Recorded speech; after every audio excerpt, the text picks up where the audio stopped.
دکتر صاحب برو سر برو خاله برو خاله اینی دالات کوماس یک تذکره برای ما بتین که نمیره دفتن برای چیز میرسانیم. تذکره از کجا شد؟ خراب نکن چطور خراب نکن.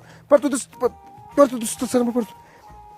ای خاله ای خاله برو یک تذکره بکارم. ای خاله یک تذکره بکارم. پس خاک دسترت شما تذکره برو.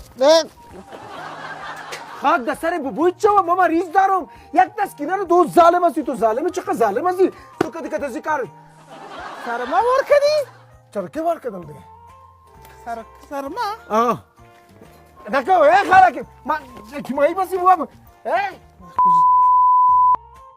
دکتر صاحب یک دکتر از یک تذکره سر کار برو دارم. بغل نکنی که مریض است برو. مریضه رو چی کنم این مریض میموره این مرمی خورده این تا گرده خود خورده مرمی بالا خورده دا پسش خاک در سرش سایکو بیز وضعیت از چی حال داره.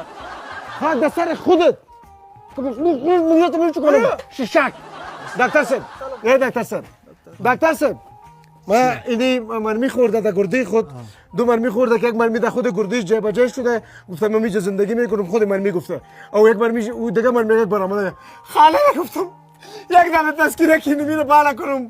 میبینید شما بهتر به تفاوت است اینجا 20 تا مریض خواب است یک آدم هم یک الهی مرمی خورده قال مقال و مریضا خودش به تکلیف میشه. اما دکتر صاحب چیز درباره لپتاپ خود سرچ کرده خوانده است اما حساب از او به جای میشه.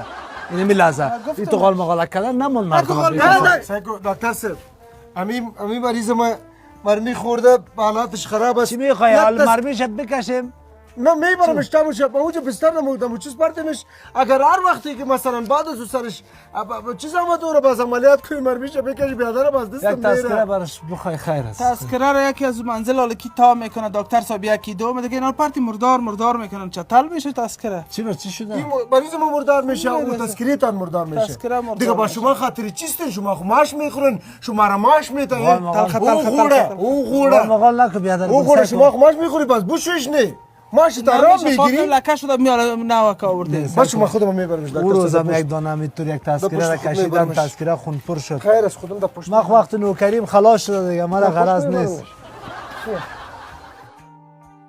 سعی کن چتل نکنی رودش کشال مانده او روده خودت کشال مانده اون سعی کن رودش خراب نکنی روده شمسه